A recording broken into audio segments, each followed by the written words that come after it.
She stayed with Renee during those terrible medical examinations, and that gave her the strength to survive.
August 21st, 1938. Confidential. Dear A, I know what you think about these things, so I'm referring a patient to you, Renee T. This wretched girl got out of control and caused trouble in the grounds. She's almost 3 months pregnant. The nurses should be more alert. I'm examining the girl on the 28th. I'll handle things very carefully, don't worry. We don't want to make matters worse. Then they said that Renee was crazy, and that the illness was all in her head. Careful, little girl, careful. I was scared, and I didn't talk to anyone about the illness. Only her. Not even the other doctor. He never touched Renee. He just wrote things down. You can tell me everything. Don't be afraid, he said. Everything's going to be fine. Do you want to know what I am writing? I note down what I observe in you, everything I see. He didn't hate Renee. He tried to help her, but he rarely examined her in those small surgeries.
March 12th, 1938. Renee T., 16 years old. Menstruation at age 12. Housewife. Father unknown. Mother a seamstress. Admitted in observation yesterday morning from Pontedera, accompanied by a police officer authorized by the examining magistrate of the Court of Pisa to be admitted for a psychiatric evaluation, which I have carried out. Medical certificate. Mental illness preceded by warning signs.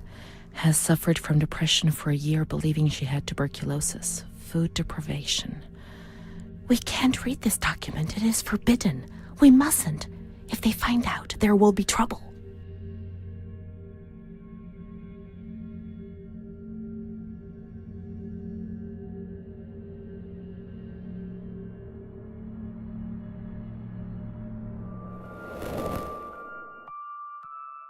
Have you ever wondered who you are?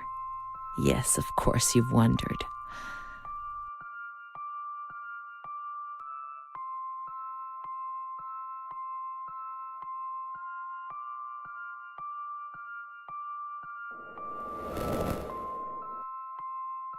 Since I got lost in the light, I don't even know who I am anymore.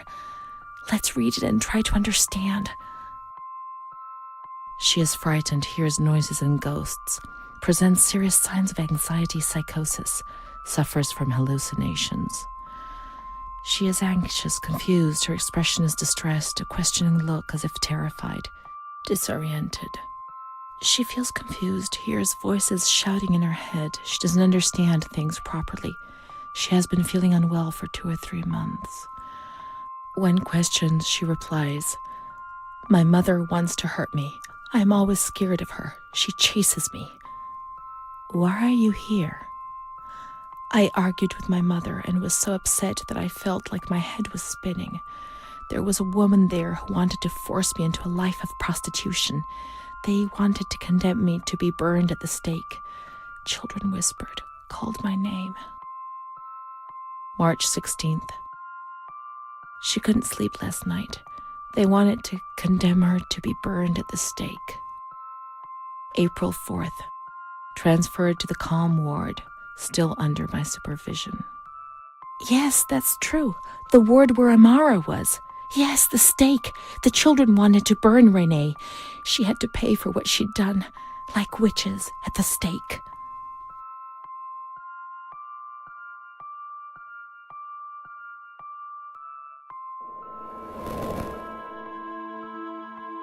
April 21st. She's more awake this morning and is responding to questions, complains of headaches. She became agitated when she found out her mother was there. She says that one day, many years earlier, she was with a friend of hers and met a man who made her get into a car and took her for a ride. He made her smoke cigarettes and drink liquor, and the man showed her certain things. He tried to hurt her and made her go crazy. She says he promised to marry her and made her swear to keep what had happened a secret. These facts were essentially confirmed by her mother. After that, she became arrogant, impatient, and hostile towards her family, especially her mother. She started taking off her clothes in public. Her moods would swing from laughter to tears. She rants. She pleasures herself. I can't remember these things, only the guilt, the stake. I know I deserved to pay for that guilt. I knew it even then.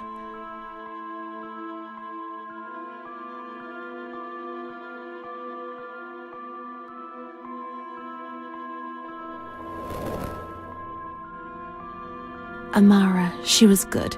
Let's look for her. What else can we do?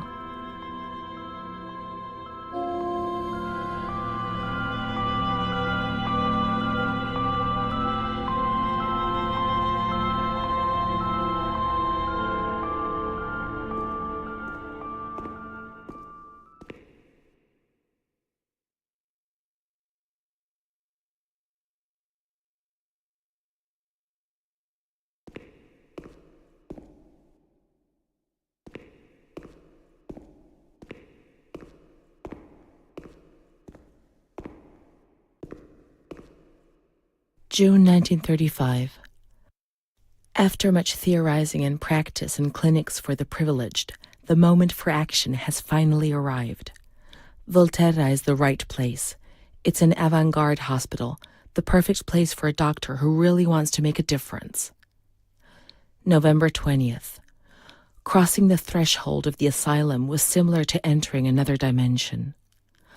A world of smells, noises, and images which it is almost impossible to imagine, describe, or explain. August 1936. The situation is similar to that in many other institutions. The department is overcrowded. Hundreds of patients are supervised by a handful of nurses who are forced to tie the more distressed ones to their beds or to radiators. They do 24-hour shifts. It's impossible to work like this. We doctors rarely see the female patients, and it's the nurses who tell us what's happening to the women.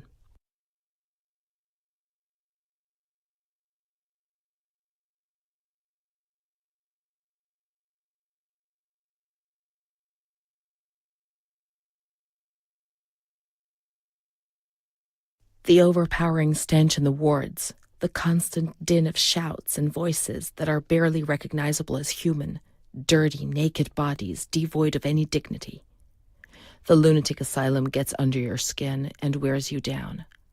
I often consider resigning. I feel useless, impotent, a sort of merciful jailer, a mercy that helps no one and only helps to ease my conscience. March 15th, 1938. Dramas are played out before my eyes every single day, and I try to distance myself from them and just do the best I can. But a girl arrived some days ago. I couldn't avoid her gaze. All she asked in her dignified silence was not to be ripped away from her world. And me. I'm old enough to be her father, the father she never had, who didn't want her, who rejected her without even knowing her. I, too, refused what she asked me. I couldn't do anything but add my signature and consign her to hell. A danger to herself and to others, and a cause of public scandal. This was what was written on the accompanying note from the police headquarters. It was difficult not to agree with it. How much more violence must this poor girl be subjected to? Her gaze is so intense, so far removed from the carefree nature which should be the joyous hallmark of her age. I cried myself to sleep in my solitude.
This is the road we used to take. If it weren't for her, in the grounds on that bench in spring, so many days. It was an escape, watching nature around us as she talked and smiled. And then there were the kitchens. Sometimes we stole food and ran back to the bench to eat it in secret, and we laughed.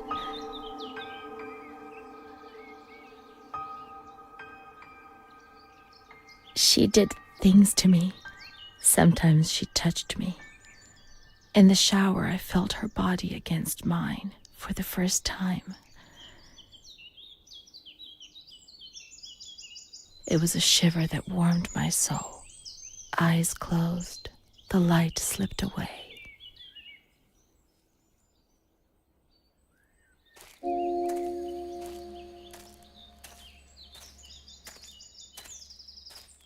She wasn't in the system. He wouldn't let her in. That's it. She must be the key to my memories, to the reasons why.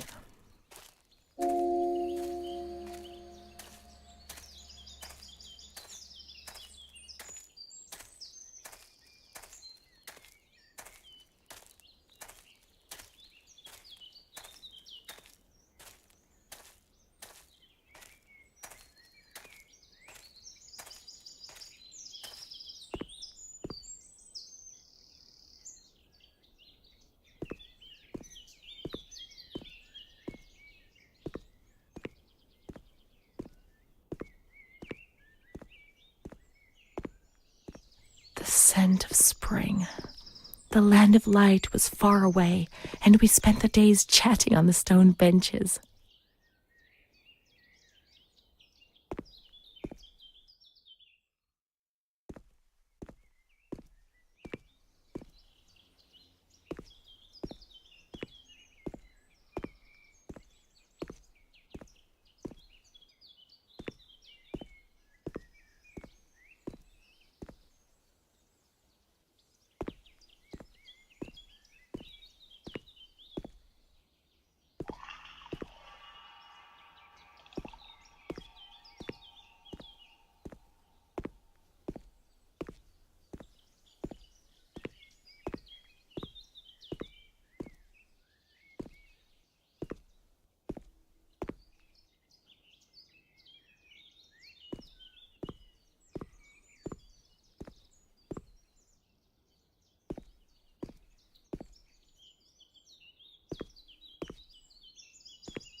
Nature helped me to forget, to escape from the system.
Come on, let's look everywhere. She must be here, I'm certain.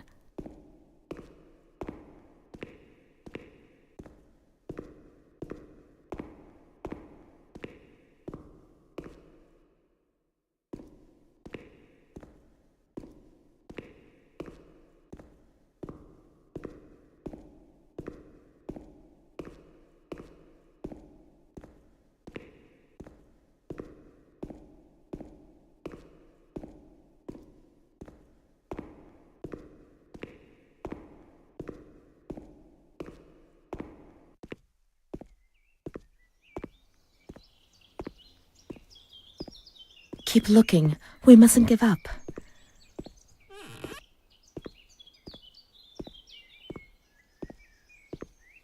Adele, that little girl has been standing motionless in front of the kitchen door for hours. Poor thing, I gave her some candy. She ate it without a word and remained motionless. I don't think she's very well. We used to see her now and again, but now she's always there. I'm going. The doctor's not here. He's coming this afternoon. Try and speak to him.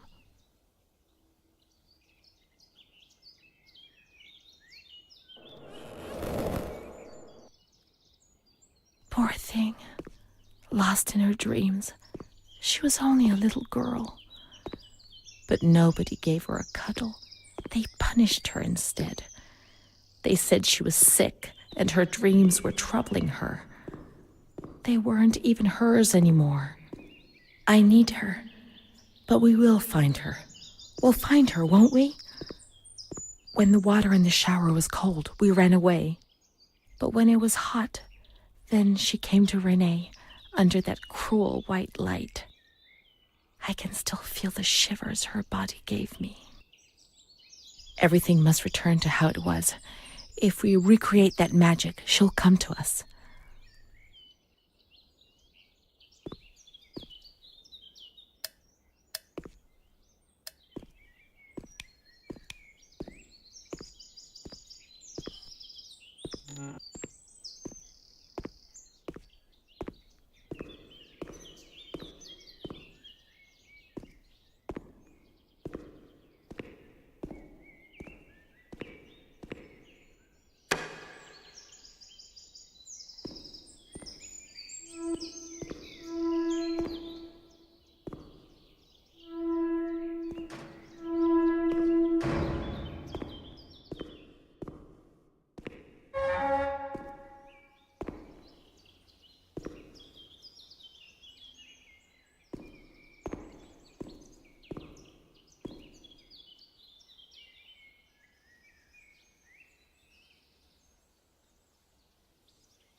Nature helped me to forget, to escape from the system.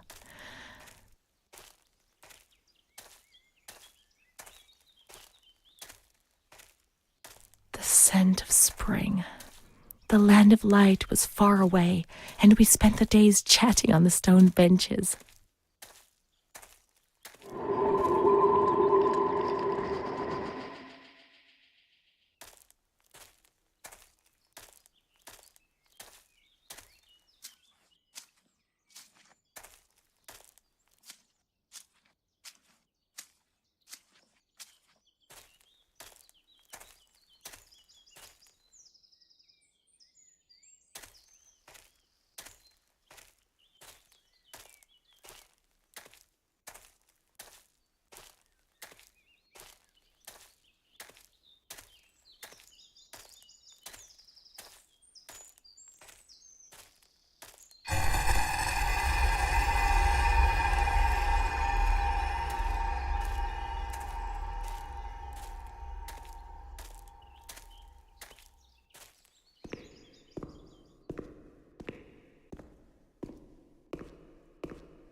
Come on, let's look everywhere. She must be here, I'm certain.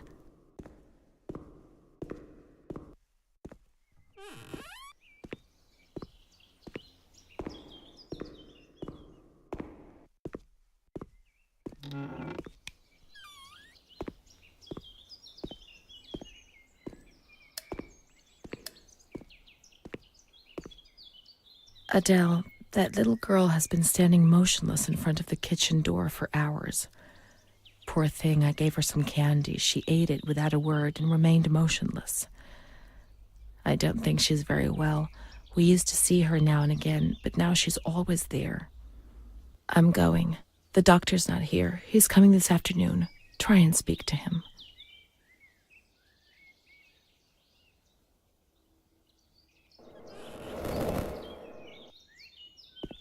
Poor thing. Lost in her dreams. She was only a little girl. But nobody gave her a cuddle. They punished her instead. They said she was sick and her dreams were troubling her. They weren't even hers anymore. I need her. But we will find her. We'll find her, won't we? When the water in the shower was cold, we ran away. But when it was hot, then she came to Renee under that cruel white light. I can still feel the shivers her body gave me. Everything must return to how it was. If we recreate that magic, she'll come to us.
Now everything is ready. We can go to the bathrooms. We can go along that narrow corridor in the kitchens. We'll meet her in the showers, yes.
Not in this ward, not in observation, remember? Let's go to the calm ward.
Everything's ready. Let's get undressed and leave our clothes on the hooks in the changing rooms.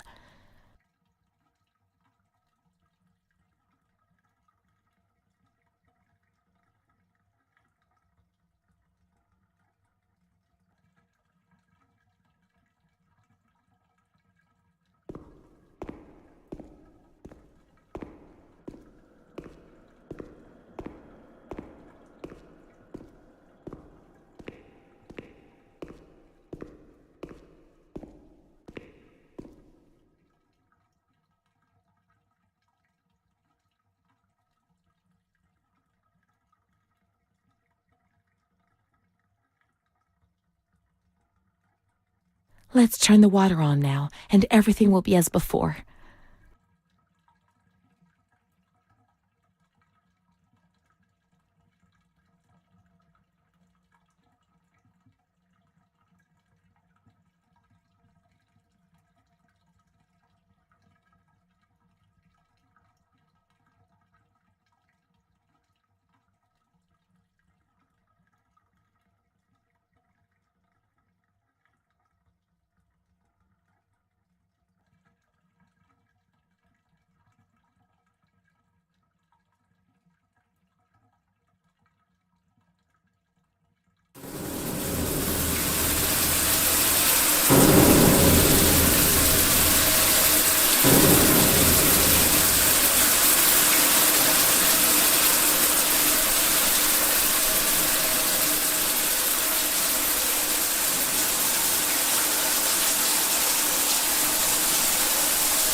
Amara was the only thing Renee had. They separated them. Renee went to the slightly agitated ward, the one that terrified everybody.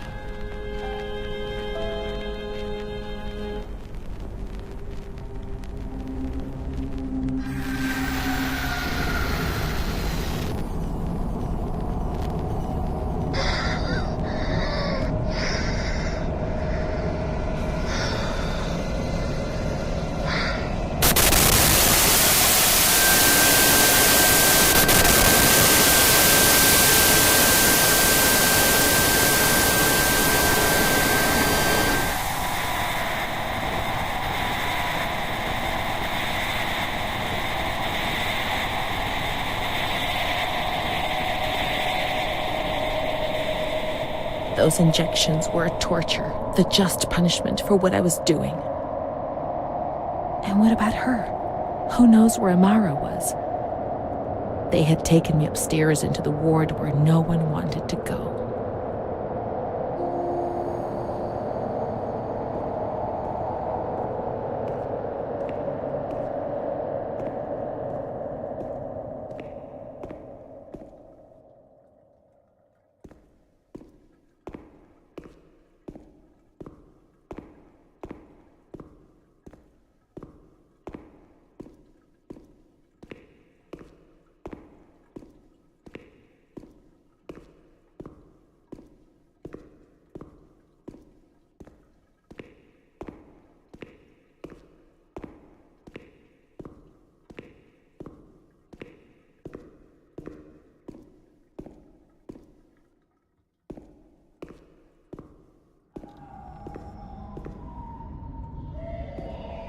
When there was too much chaos, they closed all the windows and the door.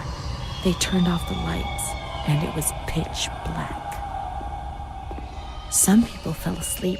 Some others stopped seeing their demons and became more calm.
They gave you a cold shower.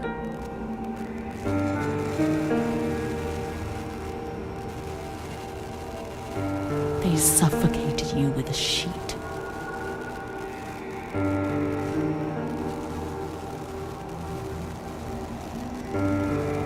They tied you to the bed. They tied me to the bed.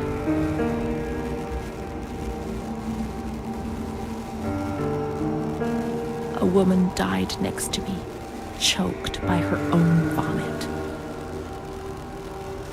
She was tied down because she wouldn't stop pleasuring herself.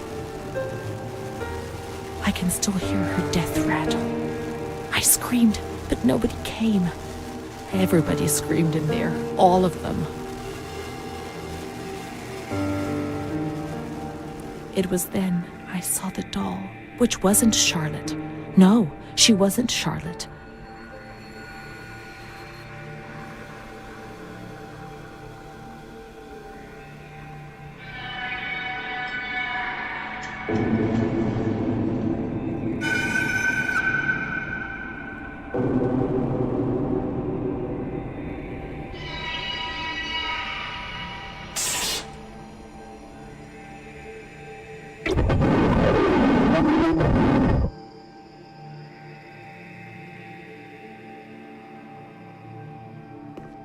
The past was like the present. That doll, that man, the shame. Renee was increasingly divorced from reality. How will I ever find out what really happened? How will I ever find Amara again if I can't even find myself? Montefoscoli, November 12th, 1939. My dear daughter, it is with great sadness that I heard what happened. Your transfer and your sufferings are a cause of great worry for me. It will take time, but you'll see, things will improve. They'll treat you and you'll get better again. I pray a lot, every day. Write to me often and tell me if you need anything. I promise I'll do what I can. Try to be strong. Mom.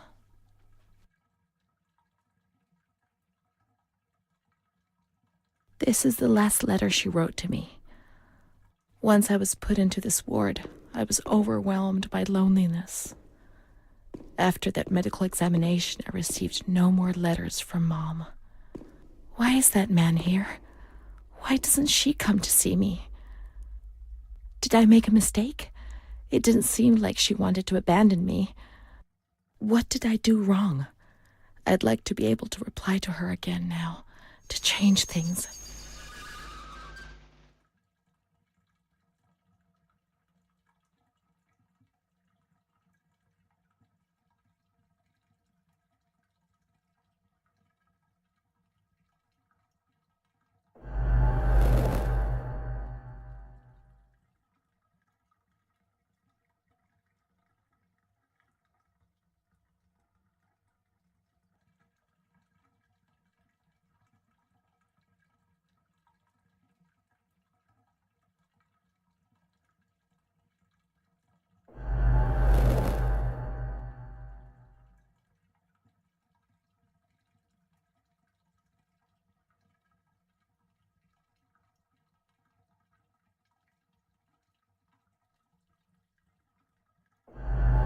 Perhaps she would have listened to me.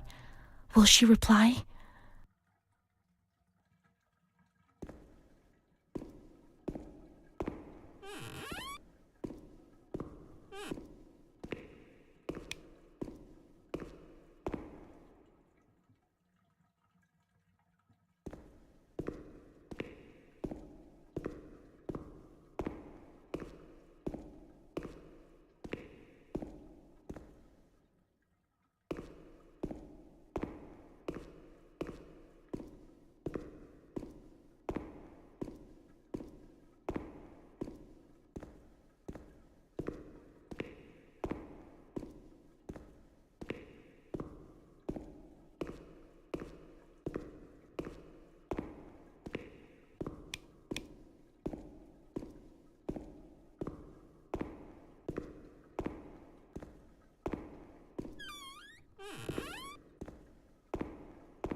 When you were sent to a lunatic asylum, you lost the right to possess anything. Everything you arrived with was packed up and stored here, even the clothes you were wearing, in case you were released one day, but far too many never left.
Dear Mother, please, I beg you, get me out of this place. I'm so frightened here.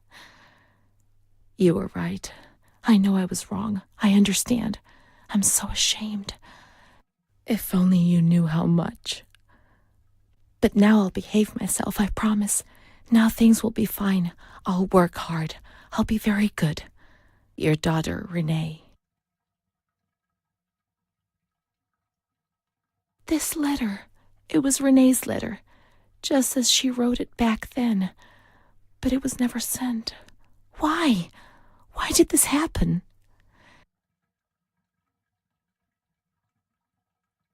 I received your letter, Mom. You tell me to be patient and strong, while I only feel fear and pain. And you don't write to me anymore. If only these words could be my soul, I'd tell you what was happening to me. The kids want to kill me. They all look the other way and tell me what to do. I don't understand. She helps me, but what have they done to her? Can you tell me? Will you help me? Renee.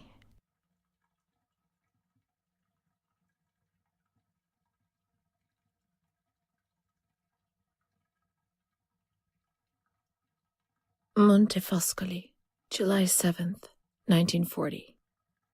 My dear daughter, I have received no news from you. You have not contacted me in months.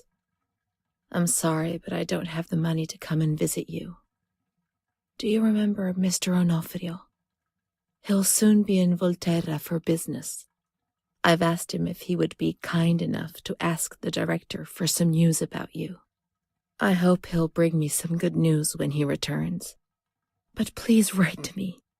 I know that I was strict with you. You have to forgive me. I didn't think. I've given Mr. Onofrio a new doll for you.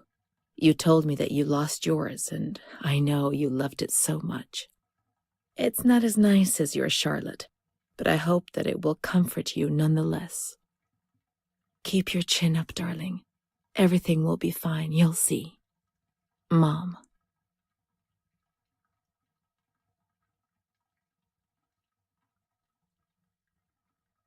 Montefoscoli, October 12th, 1940. My dear daughter, I've written 2 letters to you and have received no reply. Every day, I'm anxiously waiting for a letter. Mr. Onofrio's back. He brought you the doll. Do you like it? He told me he was unable to speak to the director, but managed to see you. I pray for you every day. Even Don Gino said a prayer for you during Sunday Mass. Isn't that nice? I've made up my mind, Renee. I'm bringing you home. I've already written to the director. I told him that I'll take care of you. I'm not very well at the moment and can't work, but I'll get better soon, you'll see. And as soon as I can make the journey, I'll come and fetch you. I know you're suffering a lot, but please be strong, I beg you. Mom will come to fetch Renee, won't she? Mom is good, but she's not well. That's why that man came. The doll. Renee could have played with it while she was waiting for her to arrive, but Renee didn't have it with her. Is it one of Mom's lies? She knew that she'd hurt Renee and... No, Mommy's good. That man brought it. We've just remembered who he is, haven't we? It was Renee who was wrong. The doll's here. I know that for sure. Perhaps she's been abducted like all the others and is locked up here somewhere.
Now we can open the bundle on that table in front of the window.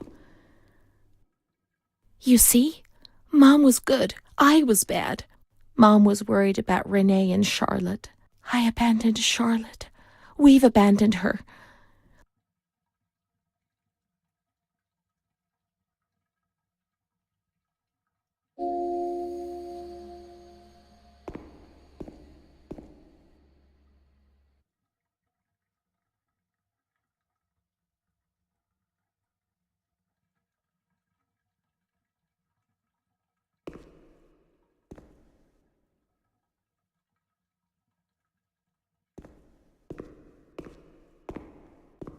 Let's look for Charlotte.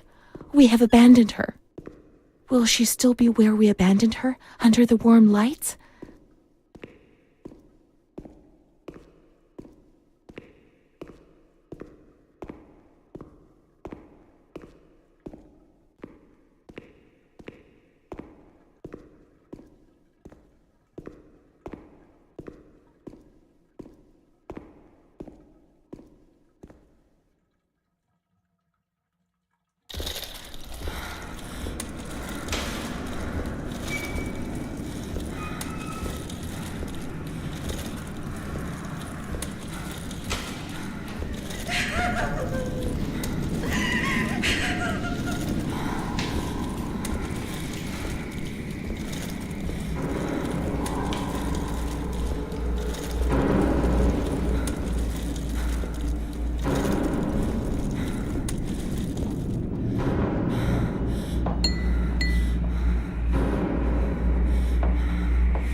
I didn't do anything. I just obeyed orders. I only obeyed orders. Charlotte has gone away. Mom will come and get us. She loves us, even though we're dead. Orders. Leave us alone. I didn't do anything. I only obeyed orders. Mom will come and get us now. I didn't do anything. I only obeyed orders. Even though we're bad. Mom won't leave us alone. I didn't do anything. Charlotte gone away. I only obeyed orders. Mom will come and get us now. She loves us, even though we're bad. I didn't do anything. I only obeyed orders.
September 7th, 1938.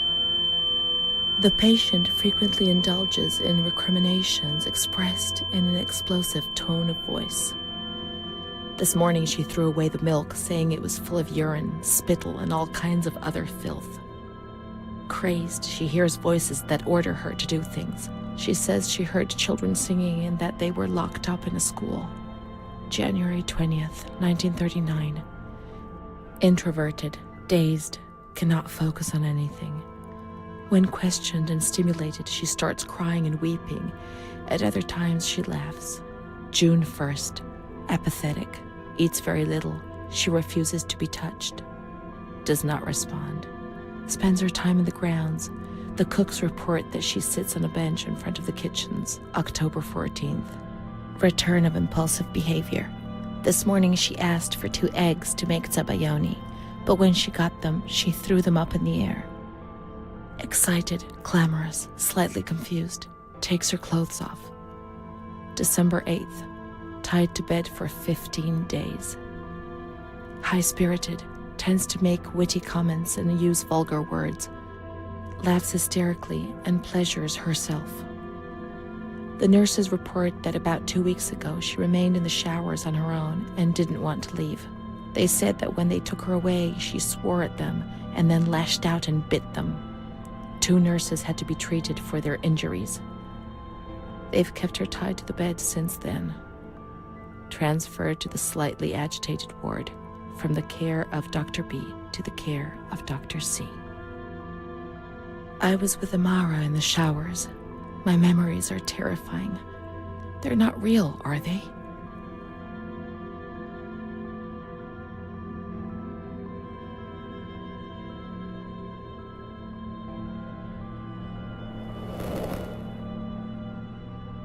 December 15th.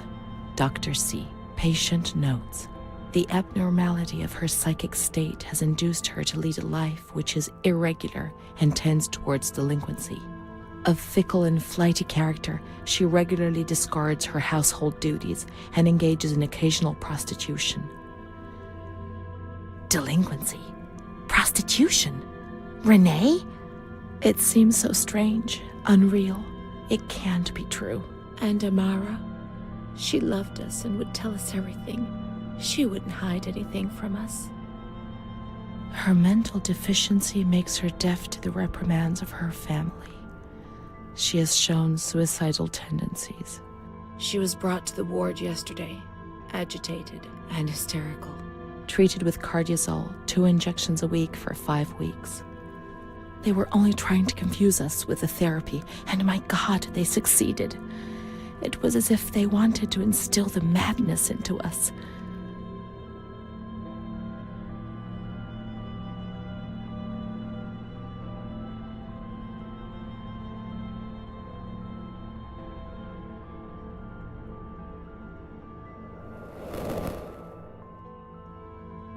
June 2nd.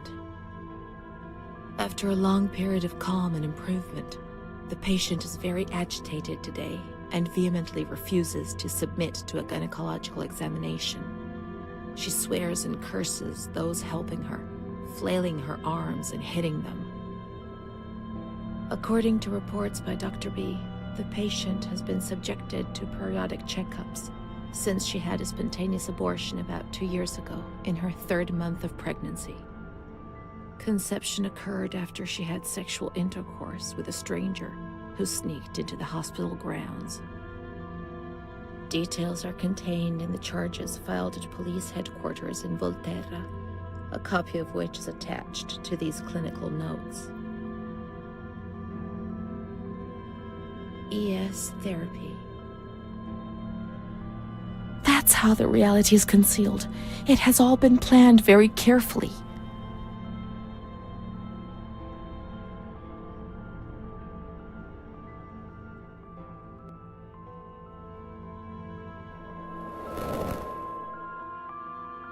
June 13th. The nurses report that she descended into a state of great mental confusion after receiving her mother's letter.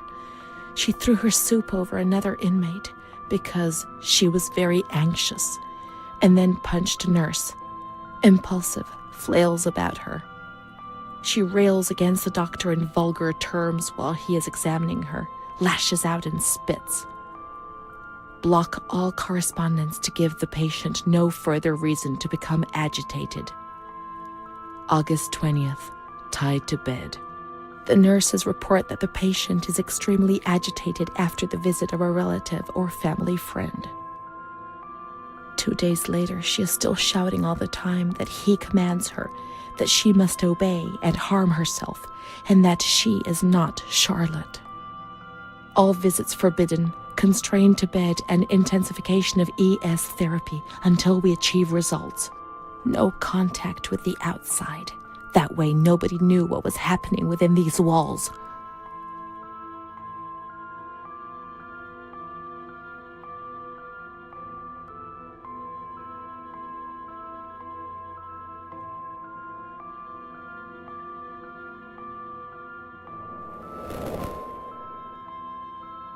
March 3rd. Alert, correct attitude, replies when questioned. The nurses report that the patient is calm. She washes and looks after herself. She affirms the existence of a certain Amara. She says that Amara is a patient who disappeared when she was moved to this ward. No confirmation. Probably a regressive hallucination. Evaluate transfer. Did I imagine Amara? That's not possible. She was there. I know she was there. I feel it. She must have left some traces of her presence.